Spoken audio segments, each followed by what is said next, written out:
Wren is joining me now to talk about Gran Turismo. It's a movie that we saw. We were excited for it. The trailers were really, really good, surprisingly good.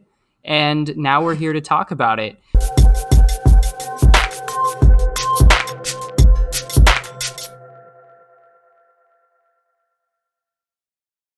So, first off, I guess let's start with, what the movie's actually about, right? So this is based on a true story, which I knew going in. You did not. I did Even not. though the trailers market that it's based on a true story, but it's a story about essentially sports underdogs. You get something similar in every single sports movie, and this is no different. Although the actual basis for what the film is founded on is a video game. And so that makes it a little bit more interesting, But a struggling working class gamer, a failed former race car driver, and an idealistic motorsport exec who risk it all to take on the most elite sport in the world. Obviously, that's racing. This movie is directed by Neil Blomkamp, who a lot of people are going to recognize the work from District 9, from Chappie, from Elysium.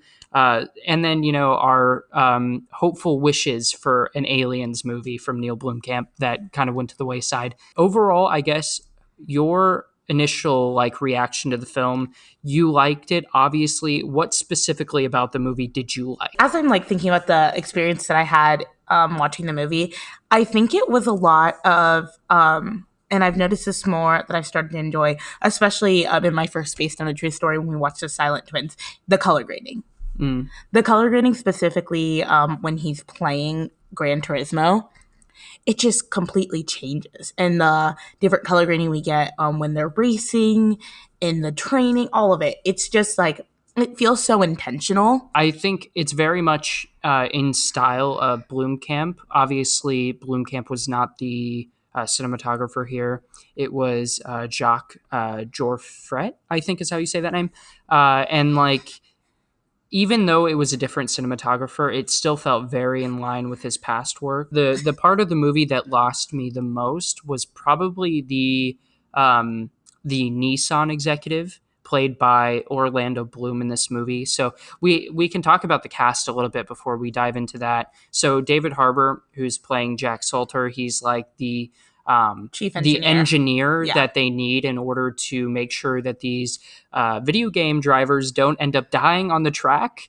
And then you have Danny Moore, played by Orlando Bloom. He is the Nissan executive and kind of the brainchild of this whole operation, and really making sure that they capitalize on the idea of bringing video game drivers into the real world. And then you have Archie Madekwe, who plays John Martinborough. And I think that the cast itself is really good. They actually have a lot of chemistry together, especially Archie and David Harbour, because oh my gosh, incredible. Yeah, and they parallel their stories really nicely here with a couple of music is crucial to both of their characters. Let me just say that. So while you have minor antagonists here, I would say that Orlando Bloom in some capacity is, although to a lesser extent, Jamon Hounsou, who plays Archie's father, is incredible. First of all, an incredible actor. Absolutely. And that also plays into the antagonistic nature of the story, because his dad, obviously, he's all you do is play the video game, you don't do anything else with your life. When are you gonna play a real sport? How many people have heard that from their parents regarding games? All you do is play that dang game. And that part was cringy for me from a writing perspective. It just didn't I guess it didn't fully work with me because it did feel so tropey. But again, this is an underdog sports movie. And also it is based on a true story. Yeah, no, I get that. Yeah, exactly.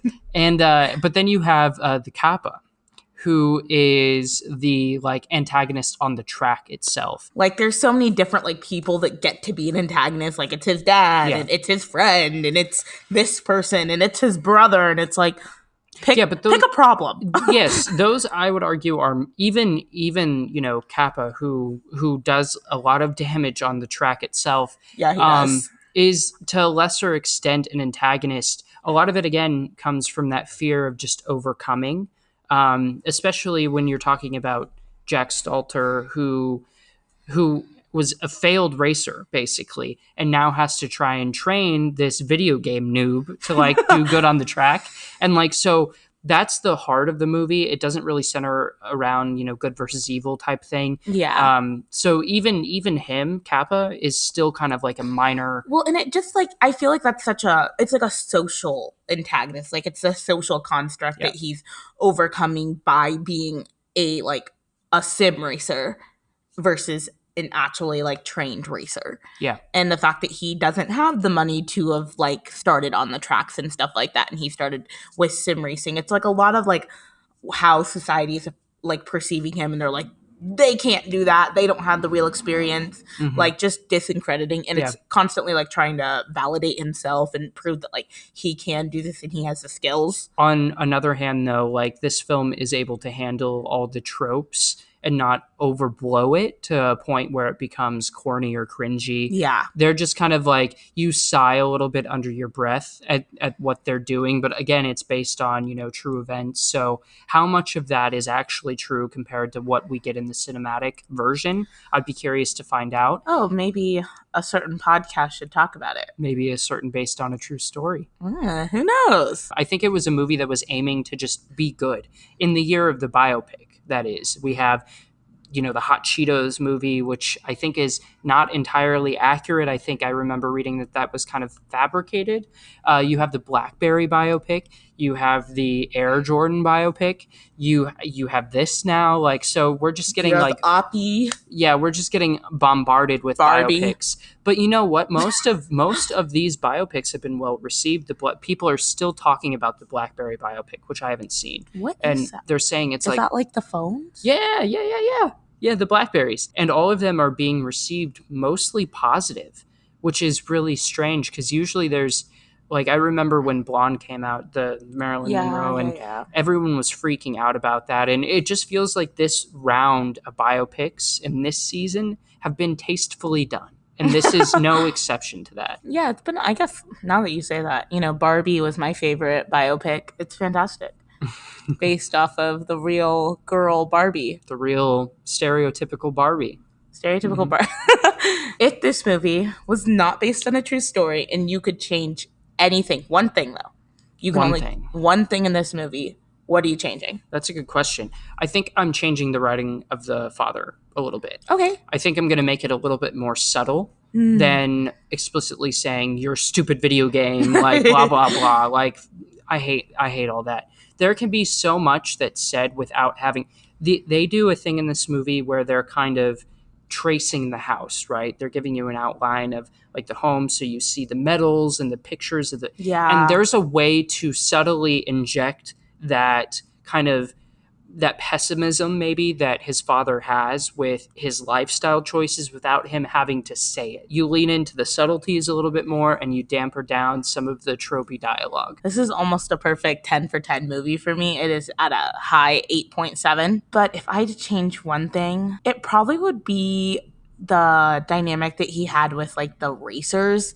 Just like a different like, I don't know. It just felt so cringe. Like, I'm like, I get that that's how they are, but like specifically like Kappa's character. Like, I'm like, dude, stop being annoying. I maybe even would have spent a little bit more time developing the relationships within GT Academy, because when they're at the academy, I feel like there was a sense of camaraderie that was missing. Eventually, Jean does come out on top, but there's a point in that movie where you could have maybe made it a little bit more impactful from the other people's perspective, where they were really celebratory. That didn't really happen.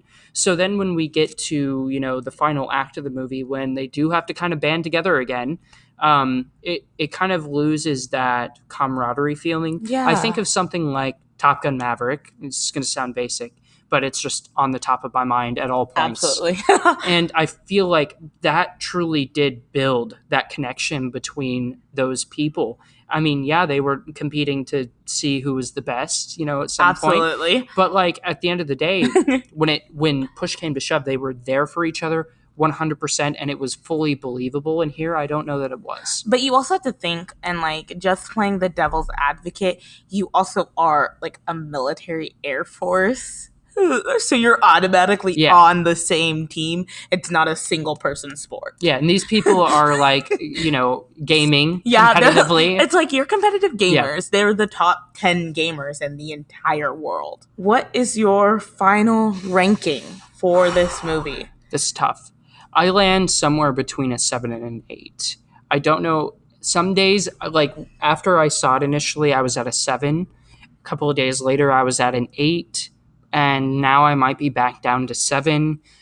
It's somewhere in that range. Like it's a good movie. I like it. I don't have too many problems with it. It's sitting at a 4.5 out of 5 for me. Definitely worth seeing if you haven't yet seen it. If you didn't catch any of the sneak previews, I would recommend going. All right, guys. Thank you so much. Let us know what you thought down in the comments below.